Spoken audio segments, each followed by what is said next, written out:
court, these players are working hard on shooting, passing, and setting up blocks. And then you come back with speed dribbles. Coach Tim Barnett started the Focus basketball team in 2005.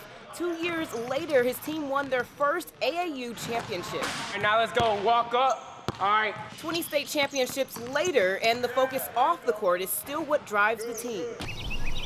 You name it, we pretty much grow it here. When she can't find the essentials in the grocery store. We can just shop the pantry. And better yet, it's not full of preservatives. It goes straight from the garden to my house into the jars. There's no middleman involved. And then there's the taste. There's no comparison.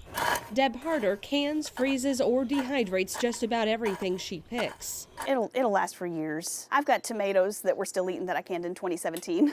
Growing up on a farm, gardening wasn't a huge stretch for Harder, but it's helped stretch her bottom dollar quite a bit during the last year. Take these tomatoes you can get for about $3 at your local grocery store. That'll last you about a week or two.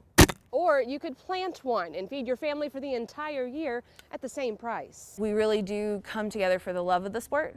It's aggressive. Watch out. Got you. It is a full contact sport. All right, coming up. And 2 and 3. Like a wrestling match on skates. 2 wheels on top, 2 wheels on bottom. We have helmets, wrist guards, knee pads, elbow pads. With names like Oblivion, Kamikaze, and Rolling Thunder. My name's Harlot O'Hara, and I am a jammer. I came up with Sling Her Kyle because of my love of comics and Catwoman. You get to create your own person, whether it's who you want to be or who you wish you could be. They have everything they need to slay the competition. They're the Derby City Roller Girls. 3. Louisville's bridges, a symbol of connection, progress, and individuality in our downtown cityscape.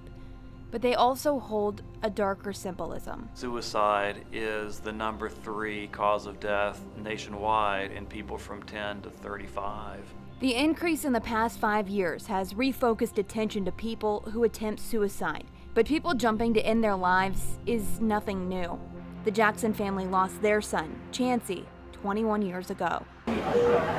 At the University of Louisville's emergency department, Chelsea Hoops, clinical nurse manager of emergency psychiatric services, gets the opportunity to help those who attempt suicide and survive. They had this idea of something and it didn't work out like they thought it would.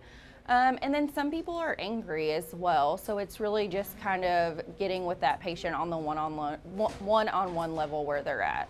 In many cases, Dr. Taylor at Peace Hospital says his patients are relieved to have someone else bring it up to them. If somebody's thinking about suicide and talks about it, they're much less likely to do it. It's the ones who don't talk about it are the ones that we're gonna see in the paper instead of in the hospital.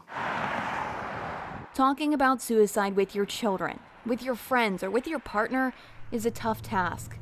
But with resources available to you online, in your community, you could be the person who saves someone's life.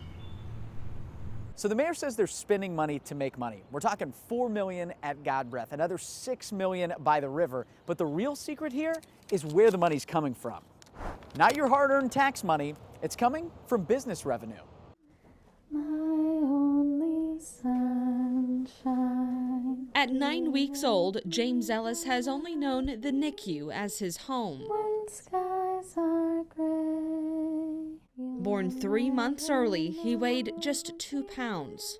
how much I love you. I think he was 4 days old when we were first allowed to hold him. Making moments like these even more precious. Coming for to carry me home. Snuggled against his mom, it's a calming environment that could put any baby to sleep. But the music filling this room holds a greater purpose. How the infant tolerates and processes light, sound, touch, and we're helping the baby learn how to tolerate this environment that they're now in. They shouldn't be here yet. I think he's ready to meet big sister Eliza and all of her singing. Alex Ruffner is the NICU music therapist at Norton Women's and Children's Hospital. She's the only one in Louisville. It's a question these parents may never know the answer to. My daughter's so hurt by it that she felt like she had to move in his room just so she could feel him. Christian Gwen was a big brother. He was 4 here, and she was 3. A superb son. Everything I've asked for my son, he's given it to me. He and his father, Nevada, were close, sharing a bond with no bounds. I started teaching my son to fish about 5. Was he any good? Oh, he got better than me. He Yeah. could catch first fish. The 19-year-old had finished high school and graduated from Job Corps over the summer. A life cut short just a week before Christmas on December 19th. Only thing I could do was scream his name.